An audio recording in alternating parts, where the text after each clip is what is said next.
In today's video, we continue studying applications of the derivative by looking at what's known as linear approximations.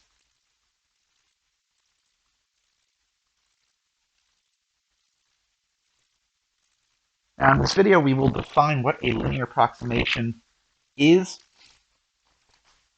We'll also calculate some linear approximations. We are also going to look at differentials and errors. Right? So whenever you do any kind of approximation, there is an associated error to it.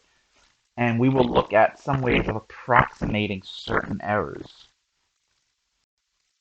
To start, consider a function f of x. And we're going to say that this is differentiable at x equals a. In other words, f prime of a exists. Now, the tangent line, remember that was given by y equals f of a plus f prime of a times x minus a. So, for values that are extremely close to a,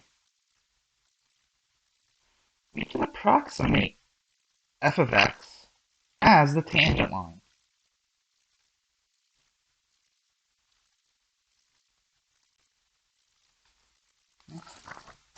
The basic idea is this. Let's say we have a function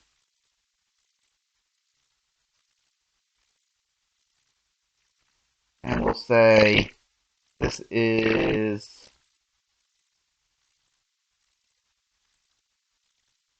a right here. Let's say.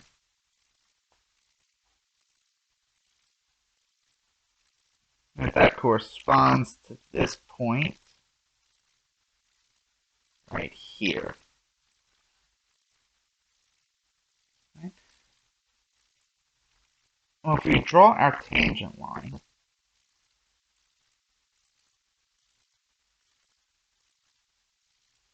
right, we can see that as long as we're close to the value, right, then our function is approximately that line.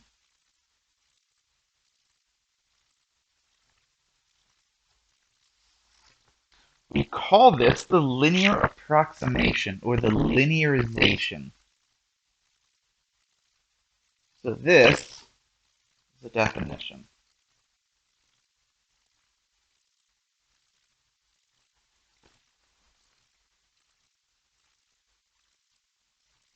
Let f be a function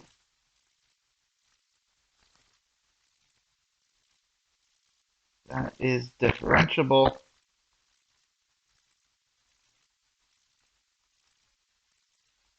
at the point x equals a.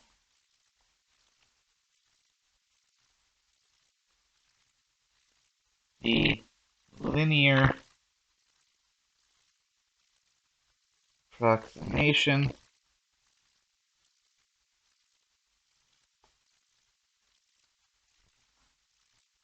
also known as the linearization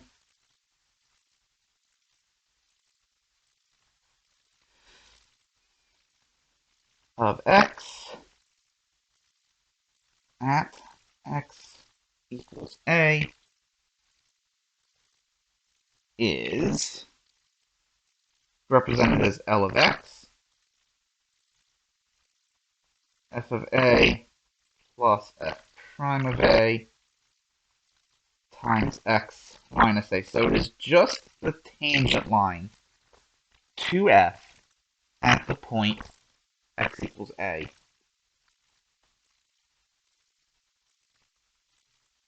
And for values of x that are close to a,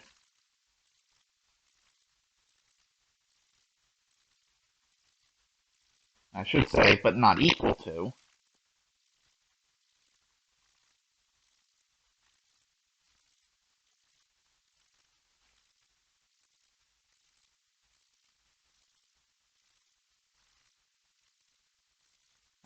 This was supposed to be here, x equals c.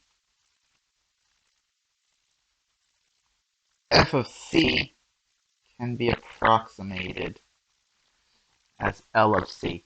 So what this says is as long as the value c is sufficiently close to a, then the linearization at c, so L of c, is approximately f of c.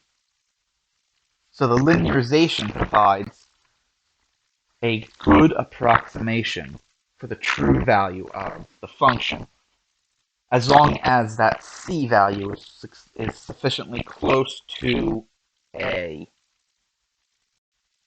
Now let's look at the differential. So we have another definition.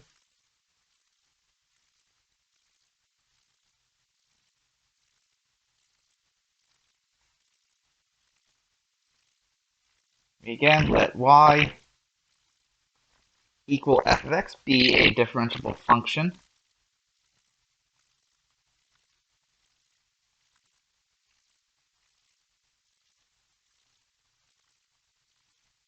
of x.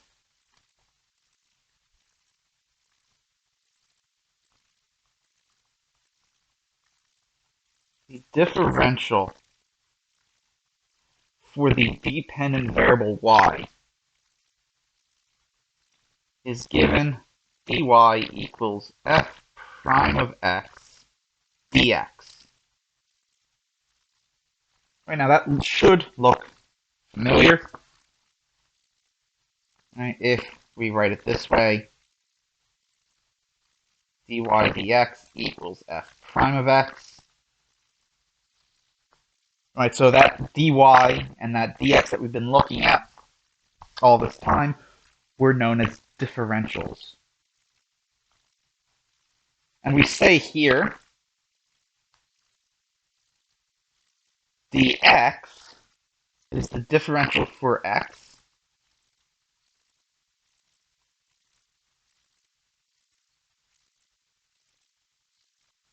right? So it's the differential for the independent variable, and it is simply measured as the incremental change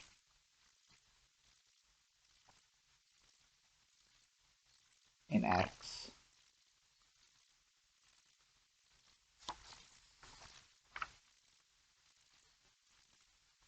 Now,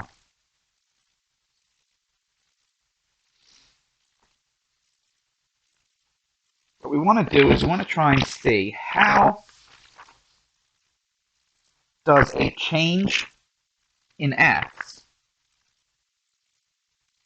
affect the change in y. So how does changing the input affect the output? That is what we want to look at. So to do that, we once again consider a function f of x that is differentiable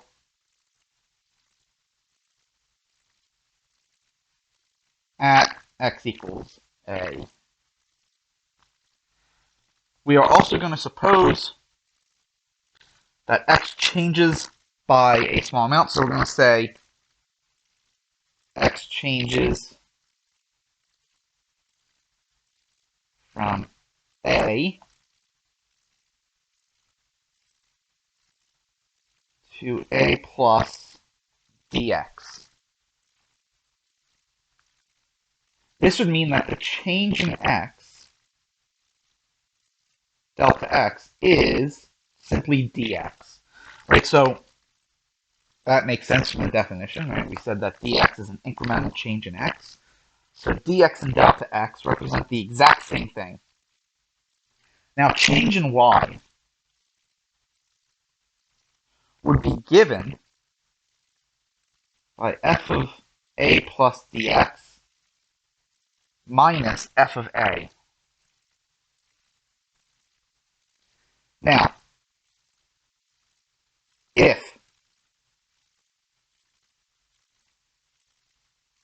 magnitude of delta x is small enough, right? So it's, I don't want to say smaller than 1.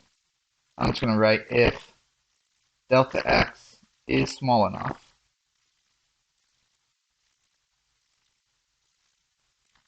then we can approximate f of a plus dx by linearization, which we call was f of a plus f prime of a times, now it's going to be a plus dx minus a. But that is just f of a plus f prime of a dx.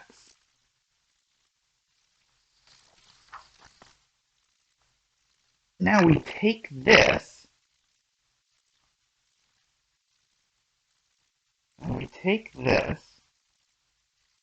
and throw it into here. And what we find then is that delta y would be approximately f of a plus f prime of a dx minus f of a. And so this is or that equals f prime of a dx. But that was precisely dy. So what we find is that delta y can be approximated as the differential of y. Right? So if we want to estimate how the output's going to change by changing the input, we can do so by making use of the differential for the dependent variable. Now, any type of measurement and approximation is prone to a certain degree of uncertainty, known as error. In many applications, certain quantities are calculated based on measurements that are taken. Thus, these quantities will also have an amount of uncertainty associated with it. And this is based on the amount of uncertainty of the measurements that are used to calculate it. Right? If we consider a function f of x with an input, right, so we're going to say x is a measured quantity.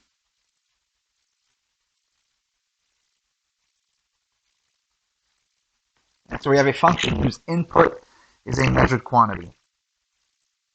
Now what we do is we're going to suppose the exact value of x is equal to a. But the measured value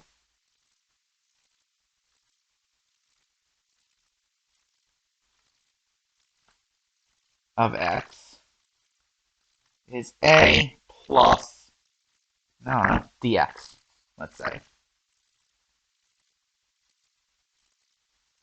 We call this dx the measurement error. Right? It is the error in the measurement. As a result of this error, an error is going to occur in f of x. This is known as a propagated error. Right? So, as a result,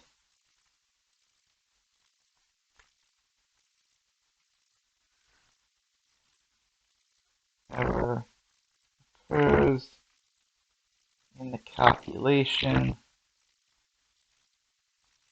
of f of x, and all this is known as a propagated error. And this propagated error is given by delta y. which is f of a plus dx minus f of a. And this is starting to look familiar.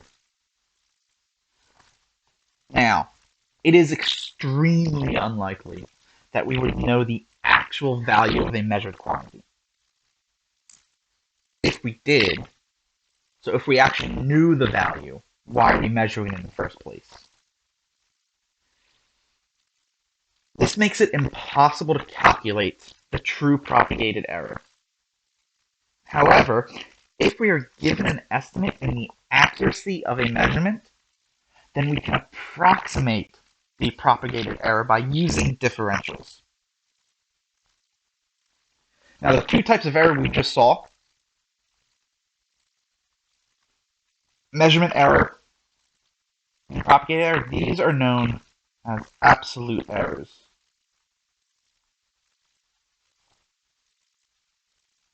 Typically, however, what we're interested in is the size of the quantity being measured or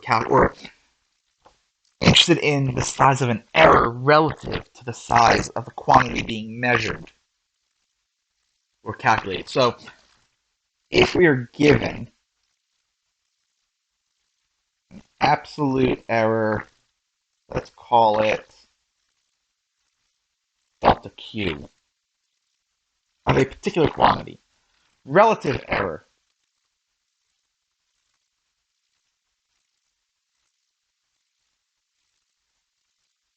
would be delta Q divided by Q, where Q is the actual value of the quantity.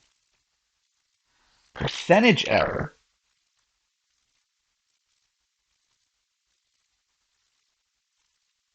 is just this relative error times 100. Right? It's the relative error that's expressed as a percentage. We will now look at several examples.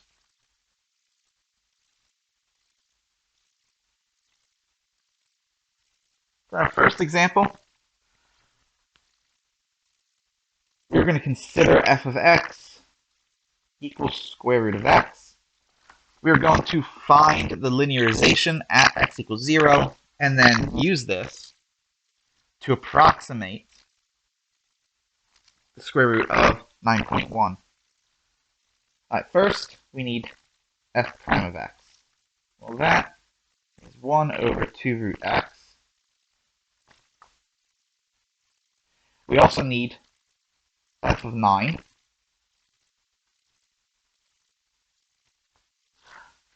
I'm sorry, we're not approximating x equals 0. Approximating x equals 9.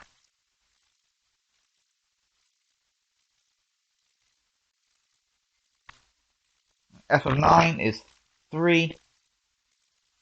F prime of 9 would be a sixth. Linearization then. 3 plus 1/6 x minus 9. This is our linearization. And we can use this to approximate the square root of 9.1. Right, so the square root of 9.1 is approximately L of 9.1, right? 9.1 is really close to 9. That's 3 plus 1/6, 9.1 minus 9. That is 3 plus 0.1 over 6.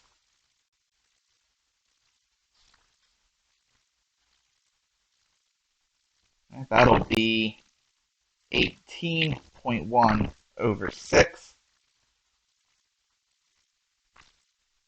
which is about 3.016 repeating.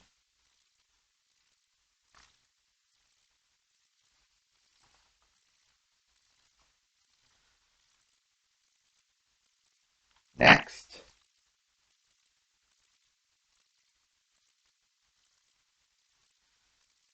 want to find and evaluate dy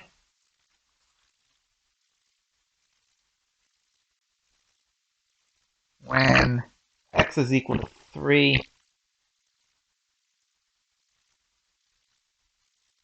and dx is equal to 0.1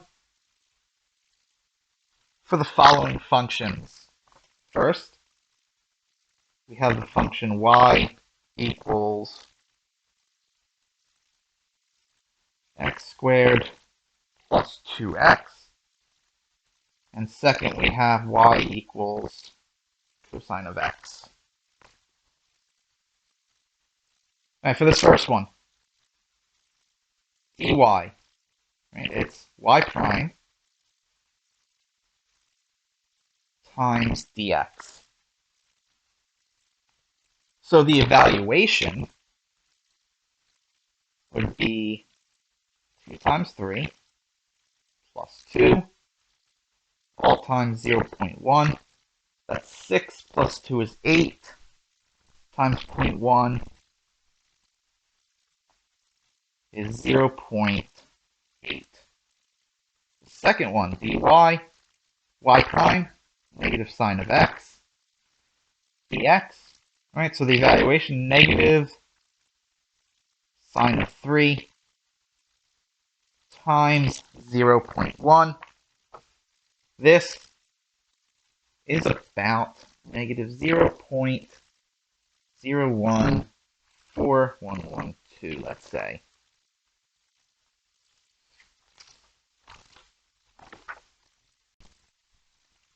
Next, we'll look at this. Now, changes in temperature can have subtle effects on physical properties of objects that we might think normally as constant. A thin metal cable has length of 12 centimeters when the temperature is 21 degrees centigrade. We will estimate the length when the temperature rises to 24 degrees centigrade, assuming that length changes with respect to temperature as a constant times L.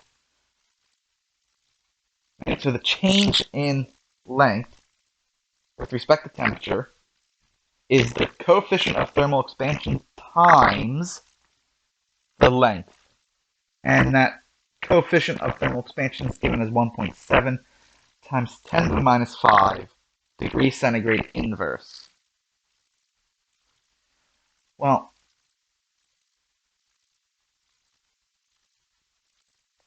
delta L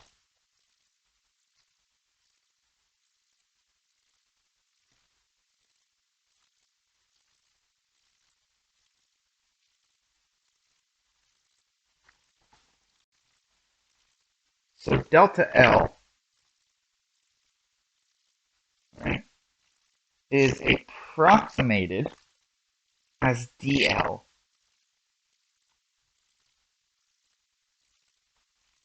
which is equal to K, the coefficient of thermal expansion, times L, the length, times the change in temperature.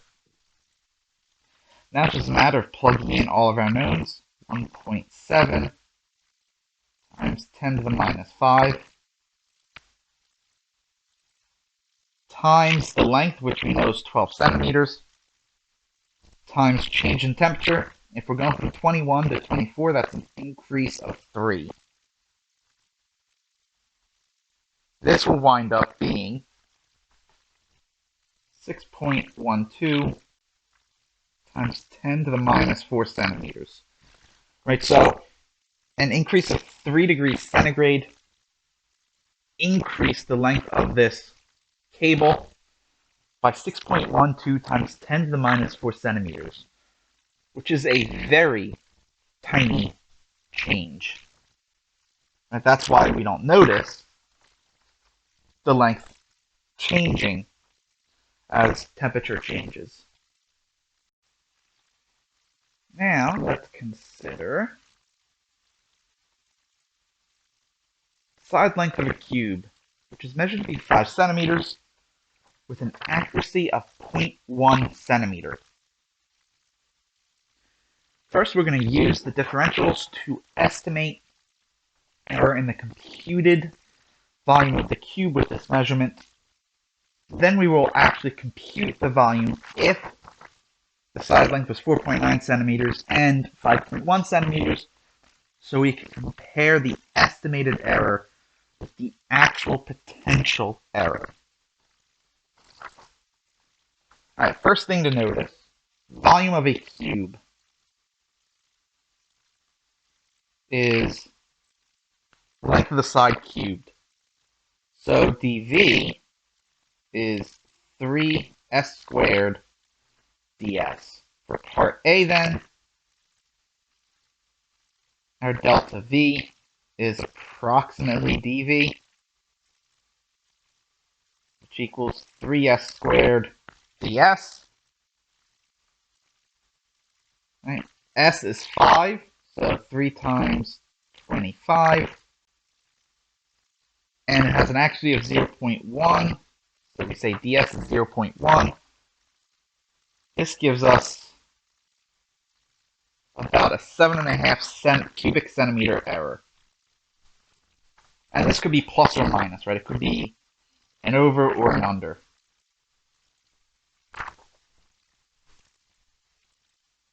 And for part B, V 4.9. Right, so that's 4.9 cubed. That is 117.649. V 5.1. That's 5.1 cubed. That is 132.651. And we need to compare this with something, so compare it with V of 5, which is 5 cubed, which is 125. Then we have a range for the error, delta V.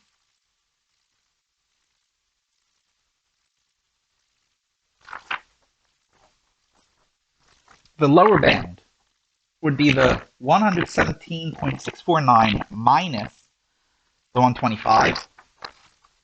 Well, that is negative 7.351.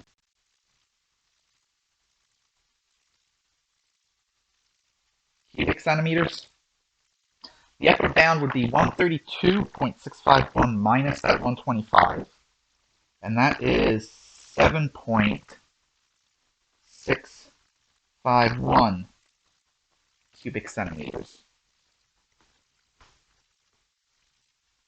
To compare these errors, all right, let's go ahead and take a look at the lower bound.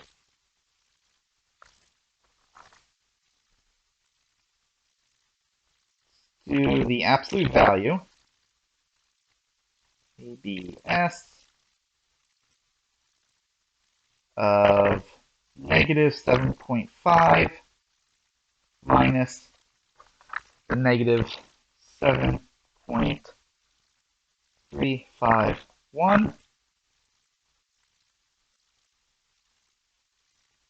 divided by negative 7.351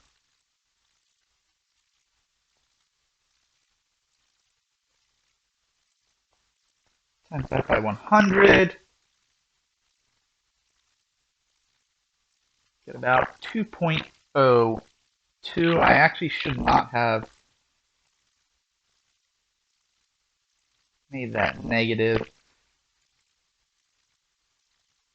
All this negative is indicating that is an underestimate. Or yeah, I don't want that.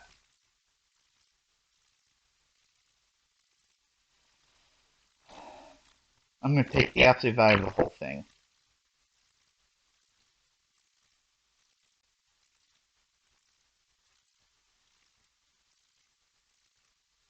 ABS.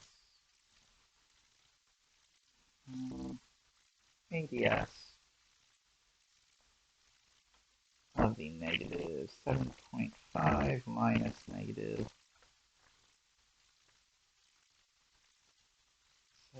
1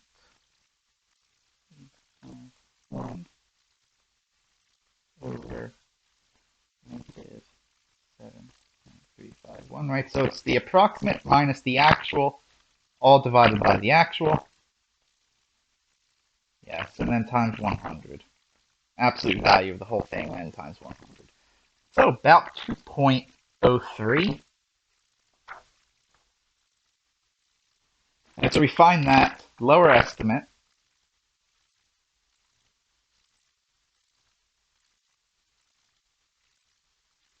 is accurate within 2.03%.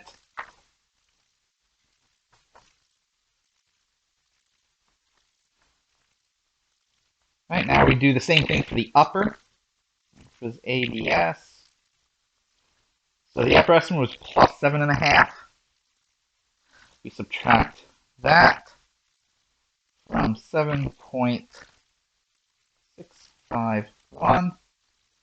Divide that whole thing by the actual 7.651. Multiply it by 100.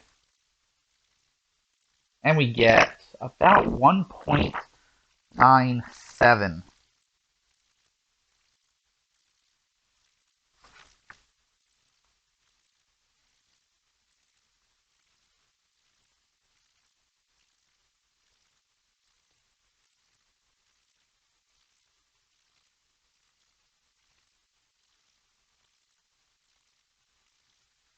Right. So this is saying that this is a really good approximation, right? So the differentials provides a good approximation for error. Acceptable tolerance is usually 5%. Within 5%, you're fine. And we are well under that 5% tolerance here. And finally, let's consider an astronaut using a camera measures the radius of Earth as 4,000 miles with an error of plus or minus 80 miles. We want to use differentials to estimate the relative and percentage error of using the radius measurement to calculate the volume of the Earth, assuming that the planet is indeed a perfect sphere. Now, under that assumption, volume of the Earth would be 4/3 pi r cubed. Right? That's the volume of a sphere. So we get the volume of Earth as 4/3 pi times 4,000 cubed. And let's just leave it like that. Delta V. Remember, is approximated as dV, which would be 4 pi r squared times dr.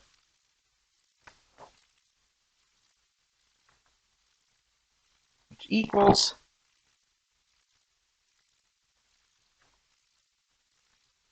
4 pi times 4,000 squared times the 80, right? Plus or minus 80, which I'm going to leave out of this calculation.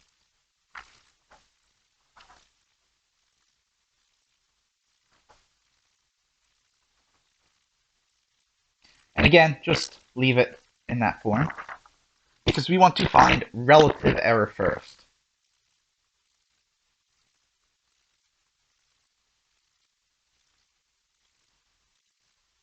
Remember, that is equal to delta V over V. So it'll be 4 pi times 4,000 squared times 80 over 4/3 pi times 4,000 cubed. And what we can do is we can start canceling. Right, so those pi's are going to drop out. This entire 4,000 squared drops out with 2 of those in the denominator. This 4 will actually wind up dropping out that 4 there.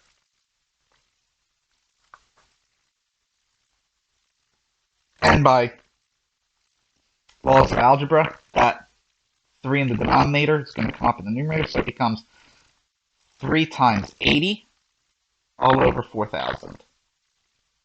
Now 80 and 4,000 can simplify. That's 8 over 400. Right, and that can be, let's do that, right? So that is 3 times 8 over 400. There's a 4 common. I'm probably showing there's an 8 common. That'll be 3 times 2 over 100. Right, yep, and then that, yep, so that's 3 over 50.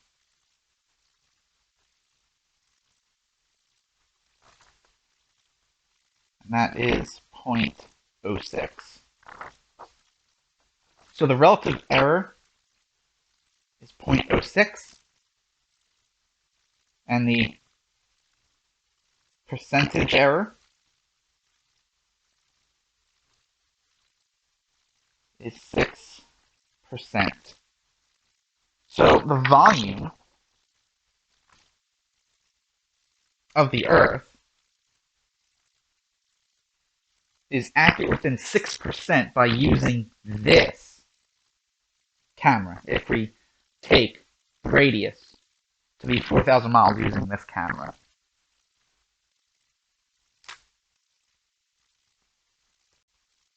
And that concludes this video on linear approximations. In the next video in the series, we will be examining Newton's method, which is a way of approximating the roots of a function. We will see you in the next one.